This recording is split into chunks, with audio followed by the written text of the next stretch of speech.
Hi hello வணக்கம். நான் doctor Hema, yoga மற்றும் இயற்கை மருத்துவர். இன்றைக்கி வெரிகோஸ் வெயின் மேனேஜ்மெண்ட் பற்றி பார்க்கலாமா? இந்த வெரிகோஸ் வெயின் காமனாக நிறைய பேத்துக்கு இருக்குது. இதை தமிழில் சிரை சுருள் அப்படின்னு சொல்லுவாங்க. இதனால் இந்த இரத்த குழாய் வீங்கி சுருண்டு இருக்கும். குறிப்பாக தொடையிலையும் கெண்டைக்கால் அதாவது காஃப் பகுதியிலையும் அதிகமாக பார்க்கலாம். இதுக்கு முக்கிய காரணம் என்ன அப்படின்னு பார்த்தோன்னா, இந்த வெயின்ஸில் அதாவது சிரையில் இருக்கிற வால்வுகள் சரியாக வேலை செய்யாமல் இருக்கிறதும் அல்லது இந்த இரத்தம் தேங்கியும் வீக்கமடையலாம். இந்த வெரிகோஸ் வெயின் யாருக்கெல்லாம் அதிகமாக வர வாய்ப்பு இருக்குதுன்னு பார்த்தோம்னா, பரம்பரையாக அதாவது ஹெரிடிட்டரியாக வரலாம். அதிக நேரம் நிற்பவங்களுக்கு, உட்காந்துட்டே இருக்கிறவங்களுக்கு, ஸ்மோக்கிங் ஹேபிட்ஸ் இருக்கிறவங்களுக்கு, ஓவர் வெயிட் உடல் பருமன் அதிகமாக இருக்கிறவங்களுக்கு இந்த வெரிகோஸ் வெயின் ப்ராப்ளம் வரதுக்கு அதிக வாய்ப்புகள் இருக்குது. இதுக்கு என்ன தீர்வு அப்படின்னு பார்த்தோன்னா, அதிக அளவில் பாதிக்கப்பட்டிருந்தால் அறுவை சிகிச்சை மேற்கொள்ளணும். மற்றபடி வீட்டில் இருந்தபடி மேனேஜ் பண்ணிக்கலாம். அது எப்படி பண்ணலான்னு பார்க்கலாமா? ஃபஸ்ட் உணவே மருந்துன்னு சொல்லுவோம் இல்லையா? அதெல்லாம் உணவுலேருந்து ஆரம்பிக்கலாம். சுகர் அண்ட் சால்ட் அளவை குறைச்சிக்கணும்.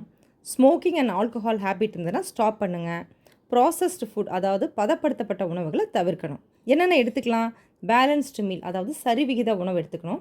குறிப்பாக வெஜிடபிள்ஸில் பீட்ரூட், பாலக் இதில் நைட்ரேட் இருக்குது. மஞ்சளில் குர்குமின் இருக்குது. இது ரெண்டுமே நைட்ரிக் ஆக்சைடு ப்ரொடக்ஷனை பூஸ்டப் பண்ணும். இது இரத்த குழாய்களை ரிலாக்ஸ் பண்ணி சர்க்குலேஷனை ஈஸியாக்கும். பழங்களில் திராட்சை. இந்த திராட்சையில் ஆன்டி ஆக்சிடென்ட் குறிப்பாக ரெஸ்வரட்ரால் இருக்குது. இது பிளட் வெசல்ஸ் ஹெல்த்துக்கு ரொம்ப நல்லது. Second, massage. காஃப் மசில்ஸ்க்கு மைல்டாக ரிவர்ஸ் மசாஜ் பண்ணிக்கலாம். அதாவது மேல் நோக்கியவாறு செய்யணும். Third, exercise. இது ரொம்ப ரொம்ப முக்கியம். 3 எக்ஸசைஸ் ரொம்ப important. Calf stretch, ankle pump, leg raising. இந்த 3 எக்ஸசைஸும் டெய்லியும் காலையில் 20 முறை, சாயந்தரம் 20 முறை பண்ணுங்கள். ஃபோர்த் பாயிண்ட் படுக்கும் பொழுது காலுக்கடியில் ஒரு பில்லோ வச்சு படுங்க.